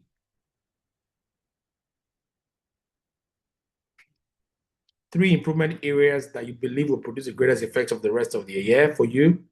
Thank you, Nimi. Only Nimi has done it. Who else has done theirs? I want to be sure you've done it. Before I move on, we've got to the practical session now. Thank you, Precious. Thank you, Precious. Okay, Dara Steve has done hers as well. Dara Steve, nice to meet you. Yeah, nice to have you here. I saw that you were having network problem going in and out. Sophia, thank you. Thank you. Now look at this. Let's look at the questions I put on the side here. If this sounds like you, then there's a place to start.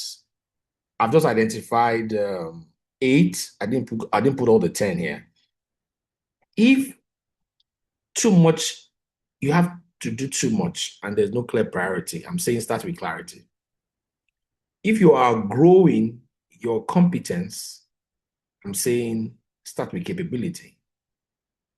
If your talent is without reliability, nobody's depending on you, start with behavior. If you're exhausted by weak systems, start with process. If you are isolating without limited support, with limited support, isolation limiting your support, then you should start with relationships. If you are building on a depleted life, that's dangerous. Start with energy. If you are accepting too little quality, start with standard. And if you are not studying your life enough, start with reflection. So those are the questions I feel you should be asking yourself. All right. All right, Dola, thank you for announcing your arrival. I saw when you came in. Remember, I was the one that had the key. It was just after I mentioned your name. I'm sure maybe somebody from here prompted you and you joined. Thank you for coming. Okay. Now, I have a test for you. Again, I've told you this section 2 is action. Score yourself on a scale of 1 to 5 in all the 10 areas. 1 is very weak, 2 is below expectation, 3 is moderate, 4 is strong, and 5 is excellent. Oh yeah, score yourself. Those numbers you see there are just illustrative example. Your pattern will be your own. Please do this right away. Right now, right now, right now. Score all the 10 areas. Be very honest with yourself, please. Clarity, capability, process, behavior, decision, relationship, energy, resources, standard, and reflection.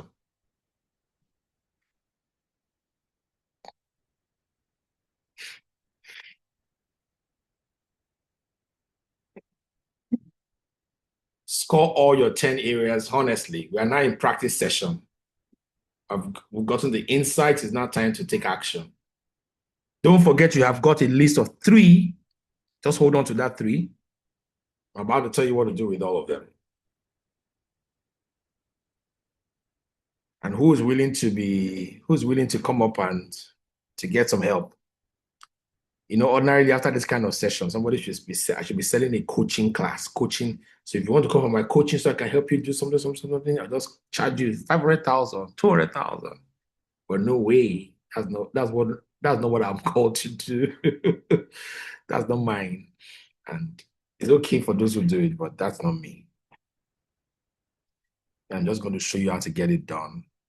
And you must, and do you must. And I hope I'm not boring you anyway tonight. I hope I'm not boring you. I hope I'm not just stressing you. I hope I'm not. If I am, please, you can leave. So you not curse me. All right. Have you scored yourself across all the 10 areas? Have you scored yourself across the 10 areas? Have you scored yourself across the 10 areas of improvement that you should have? Please be honest in your scoring. Who is willing to be put on the spot? Or who are the 2 or 3 people that will be willing to be put on the spot?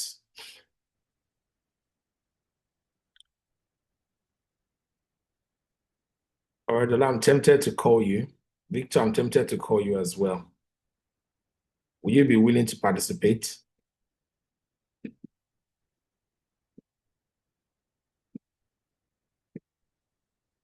Where I am, it's quite noisy. Okay. But I'm willing to participate. Yes. Okay. Oredola, come back here. You should be willing to participate. I just want to know if we all have done the assessment. If you have done it, please say yes in the chat, please. I just want to be sure you've done the assessment. I need to know that you've done the assessment. Or I'm not disgracing you. Come, just come and do it. It's not disgrace. Just come. Okay, if you've done the assessment, like we said, don't worry if you have low scores. Don't worry if you have low scores. It doesn't matter. I mean, if you have high scores, then why are you here?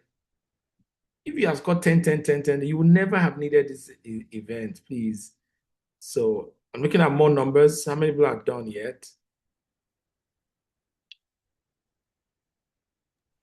Score yourself on these 10 areas, okay?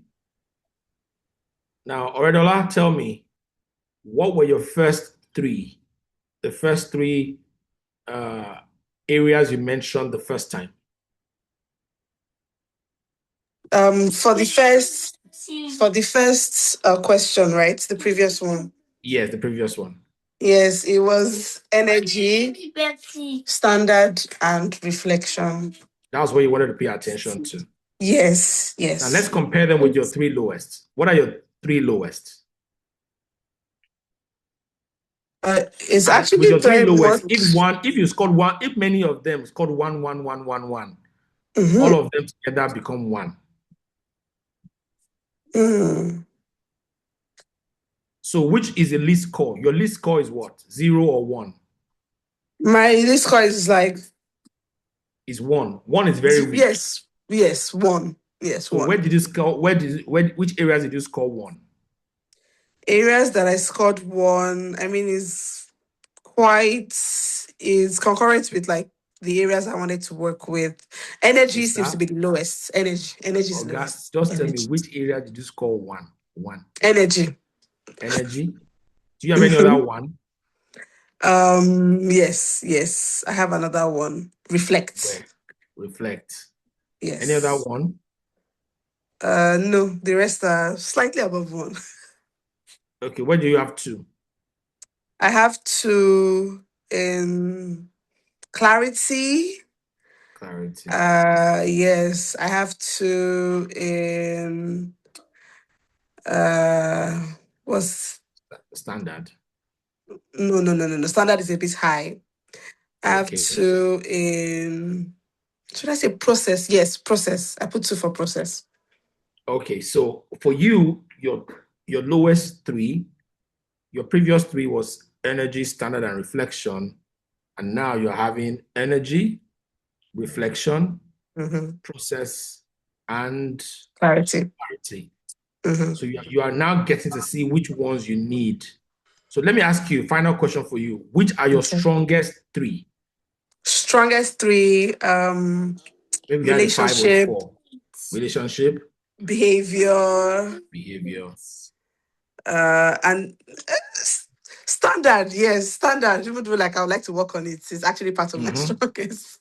Amazing. Yes. Okay, very well done. Thank you, Ore. Thank you for going through that exercise with us. Victor, are you ready?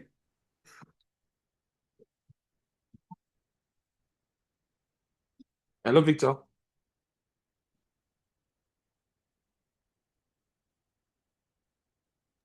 Okay, so let me ask. Okay, Dr. Yes, I am. Yes, on behavior, quickly. I'm sorry, where I am is quite noisy. Don't worry, Victor. Just don't worry. We'll spare you. Can you hear me, sir? We'll spare you. Okay, all right. Thank you. Dr. Oti, go ahead. On behavior, can someone be able to say, yes, I have a good behavior? I think is best assessed by the third person or external person, not one. But if you look at the media, I'm on behavior now on the screen. If you can see my screen. Yeah. So the question is, how well do you respond under pressure on a scale of 1 to 10? Okay. And do people experience you as dependable on a scale of 1 to 10? Okay. So those kind of questions help you to be able to rate yourself. Yes. That's fine. Because you will have gotten feedback. Okay, thank you. All right. Thank you, everyone. I think if you have done it very well, you have made the most use of this time, this evening, and you have not wasted your participation. Now, let's then exercise 4 questions. How do you conflict this reflection into action? Number 1 is, what must you stop doing because it is weakening your results? See, these questions are questions you must answer for yourself. What must you stop doing because it is weakening your results?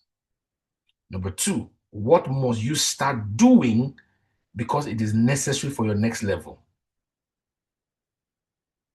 Number 3, what must you improve because it is present but not strong enough?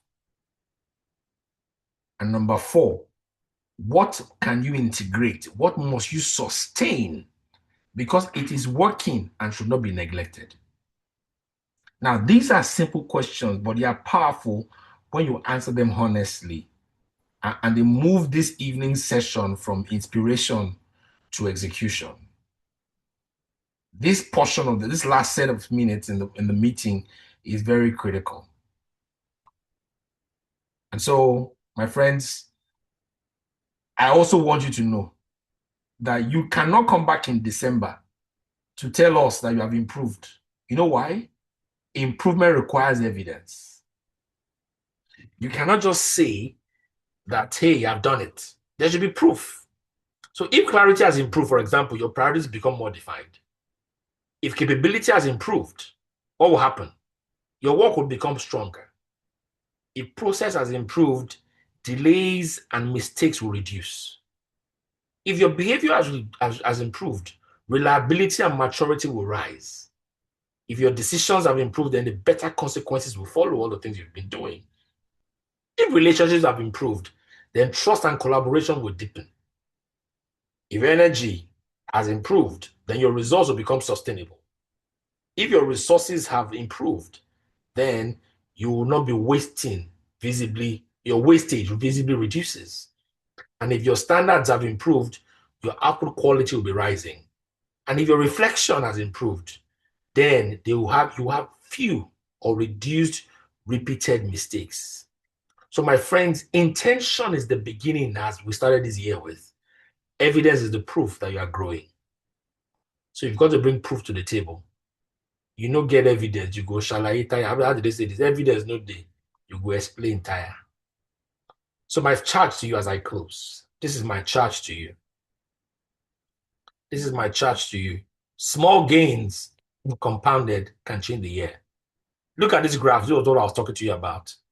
If you look at that broken line in the middle, when you do nothing, when it is on change, you remain like that.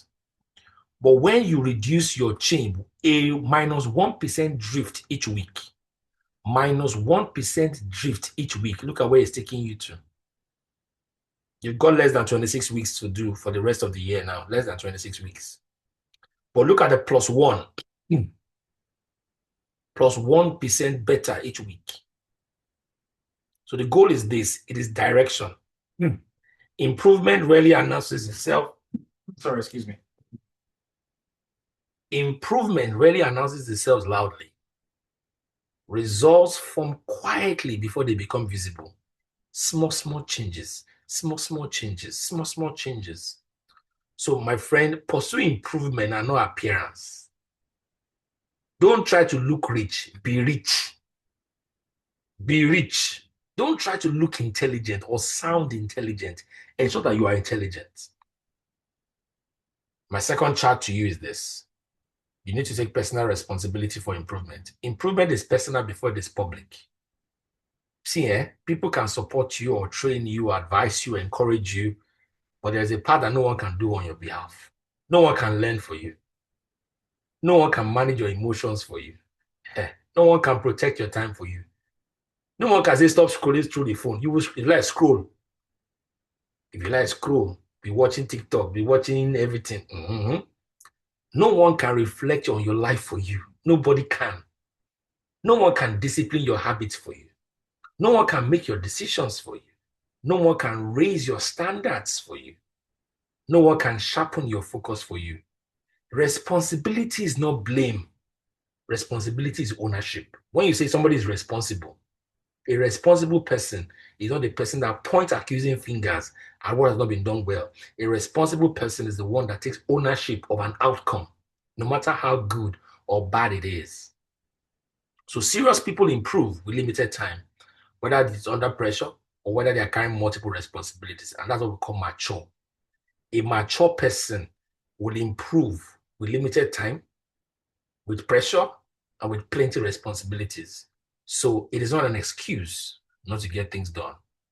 So my friend, as we prepare for this next half of the year, I'm asking you as a charge, don't carry over every limiting habit from the first half.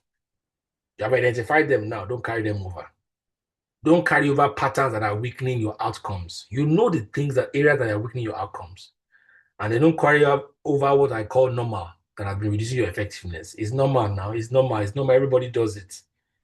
And then don't carry over a casual, unexamined life into the second half of the year. What I want you to bring into the new year is this. Into the new half of the year is this. A clearer you. Have priorities that waste less of your energy. A more capable you. Someone that's ready for greater responsibility because it's coming. A more disciplined you. Someone that has behavior that others can trust. And a more reflective you. One who goes on to extract from outcomes and experiences in life. Having said that, I believe that you should not only pursue better results, pursue improvements that make better results possible. I hope you heard that. Don't just pursue better results. Pursue improvements that make the better results possible. Results are your evidence.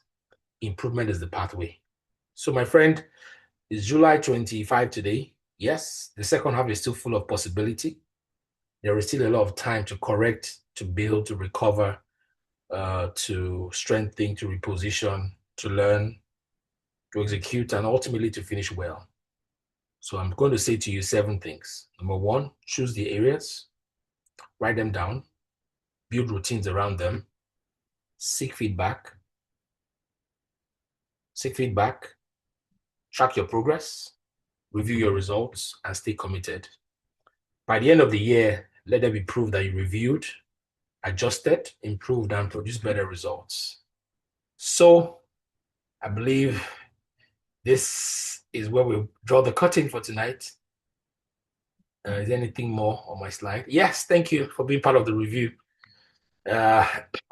So we're going to be having producing better results 2027, and already we fixed the date. Saturday, January 30, 2027. So make it a date. Now let's go and start putting it on your calendar. Okay, go and put it on your calendar. Who is that? Who's my strength? Tomorrow now. So who's my strength? So Okay, somebody is talking. Just be careful what you say when you're attending meetings like this. So you don't say what you're not supposed to say. So the next edition is Producing Better Results 2027, Saturday, January 30th, 2027. Is a paid class, honestly. It's a paid class because we just want people to commit to certain things. So you can start to prepare for it. And I'm hoping that this was really useful for you. I know a number of you took screenshots of the slide. Well done. Congratulations to you. All you screenshotters. So, but if you follow me on YouTube, Joshua is going to drop my YouTube channel again. This video will be going on YouTube any moment from now. Any moment from now, once we end the meeting tonight, it'll be going up online. Okay. And so if there are questions, I can take it, but here is the end of the presentation. I am so grateful to you all for attending tonight. Thank you very much.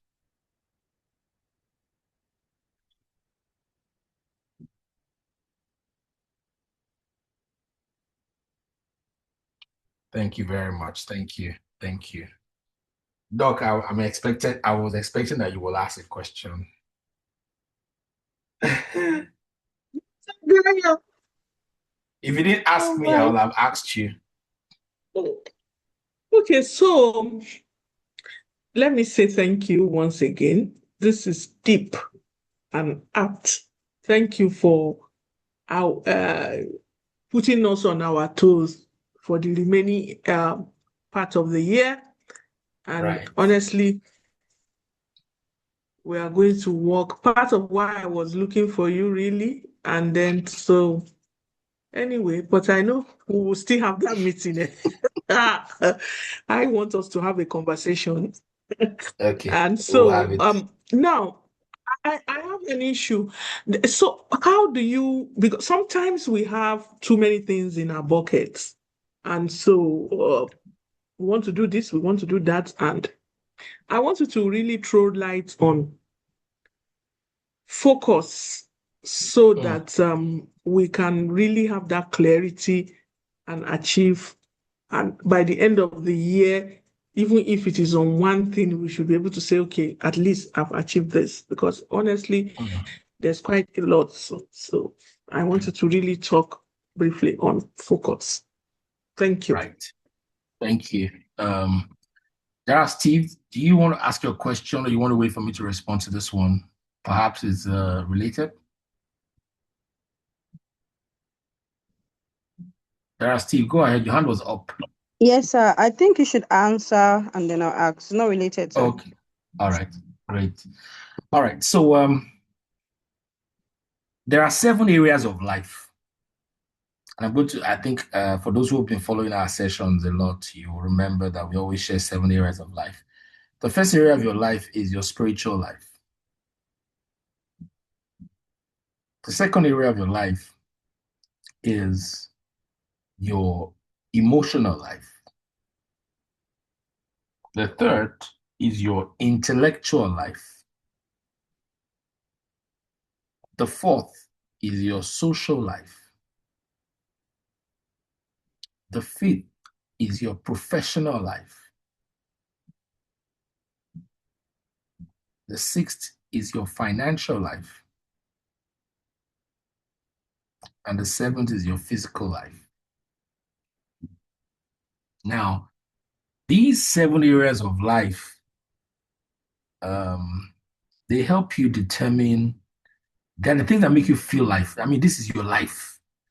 Okay. Zig Ziglar has a semblance of this. It calls him the wheel of life. If you've ever taken a Mind Valley test, Joshua, if you can help me drop the Mind Valley test, I think it's live.mindvalley.com in the chat.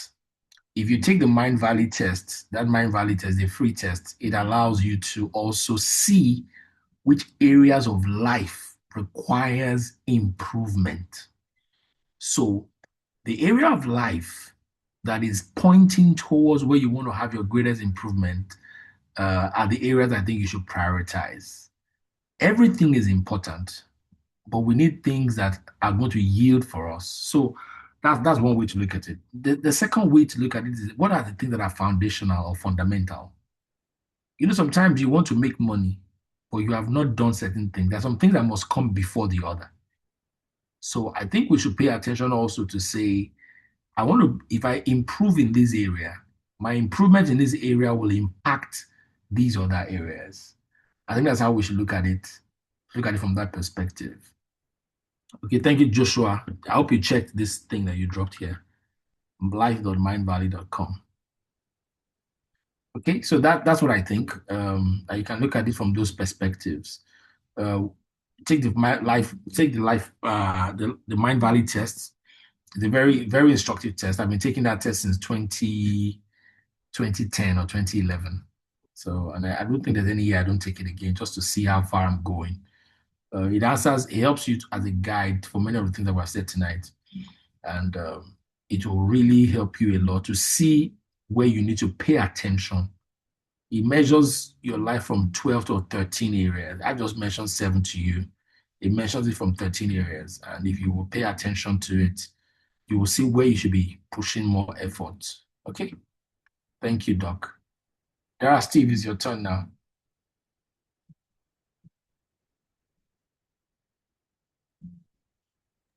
Okay, thank you very much, Doctor, for this section.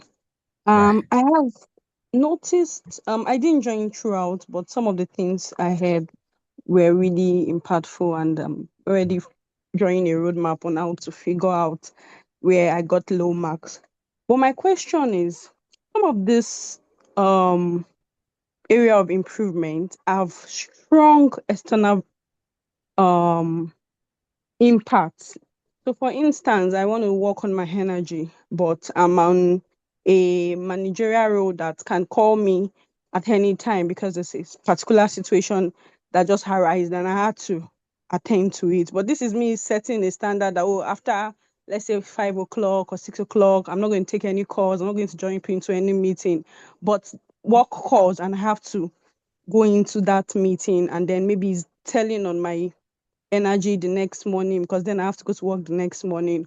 Or I've made a commitment to myself that I will save, and I've budgeted, for, let's say, for instance, school fees in January. And then September comes, the school is already sending mails out to the parent that we're increasing school fees. This is not even part of what I've projected for this year. Like, I'm just saying that so many of these areas of improvement that I probably even have a roadmap for in my head can be affected by what I didn't even see coming. You know, Tinubu Nigeria is dead, the economy is dead. There's a lot of things that can impact what I'm deciding that I want to do. But then something just comes, and then I'm like, I didn't even factor this into my plan. How do I get out of this and not affect the improvement I'm trying to make? I mean, that question is strong, and I believe a lot of us on this call can relate with what you have just asked, because most of the time, our anticipations, expectations, and plans are truncated.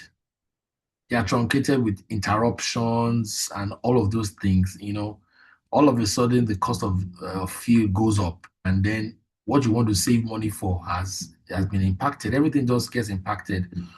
Now, here is what it is. The goal is to ensure that you are practicing the behavior. If you are practicing the behavior, you will experience little but significant improvements. For example, it is not the volume of the money that you save that is most important. It is a consistent saving of the money. It's a consistent saving of the money. Oh, yeah, if you were planning to save 1 million naira per year or per quarter, and you were not able to save 1 million naira, I hope you did save 500,000 or 200,000. And then you justify and tell yourself the reason you did not save these other ones was simply because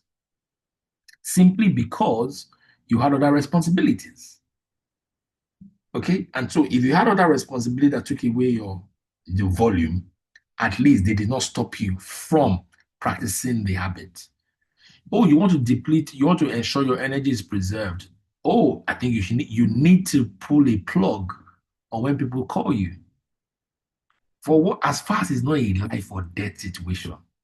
If it's not a life or death situation, it can wait. It can wait. Joshua is on the call here. He knows how I do these things. Sometimes I will just not take a call, not because I don't want to talk to the person, not because it's not important to me, but at that point, that's not the most important things to use my time for. I mean, I'm sorry I didn't pick it up. I'm sorry I'm not doing it, but hey, remember what we said here. You must ensure that the person that is producer of the result is also taken care of. Take care of yourself. Put the boundaries there. Yes, I'm a manager. Yes, I'm a this. Yes, agreed. But let everybody who works with you know that this person does not joke with his health. This person does not joke with family time. This person does not joke with this. Oftentimes I hear my wife when she's at home and somebody's on the call calling her and say, why is this person calling me on a Sunday? Why is this client calling me on a Saturday? Because that's when they are addressing their own issue. But they can't be addressing their own issue on a day that impacts on your own other priority. And so when you can tolerate or accommodate it, you accommodate it. When you cannot, you tell them, hey, Michael, thank you for calling. I'm so sorry. Would you be able to send a message so we can respond to this on Monday? I'm not sure I have the time to do it now. If he says it many times like that, and you keep telling him, please hold on to it till tomorrow. Hold on to it till tomorrow. Hold on to it till tomorrow. But if it's time bound, maybe for that day you must go out, on the other day, yes. But my friend, if everything in your life is urgent, then you're not doing something right with your prioritization. If everything in your life is urgent, urgent, there's no time, urgent. If everything in your life is urgent, you've not done so well with your time management. You're not prioritizing your activities very well. I hope that helps you though. Again, bottom line is you've just got to take responsibility. Let people know what you cannot take, and also give grace to yourself. All right, then, everyone. Thank you so much. If there are no more questions, I want to say a big thank you. It took me a lot to do this meeting tonight. I'm glad that we could pull it through and pull it off. Thank you for all of you who joined, and a few people have left, and those who will be listening to it afterward. Enjoy the rest of your evening. Happy New Week tomorrow. And it's the last week in the month of July. So please make the best use of all that you've heard. In the next 1 hour or so, this video will be on YouTube. I have dropped the file. My PowerPoint slide, I've dropped it in the chat. If you saw the chat, I dropped the PowerPoint slide there so you can download it for yourself to use. Freely have I received, and freely I have given to you. Thank you very much, everyone, and have a lovely night rest. Bye-bye.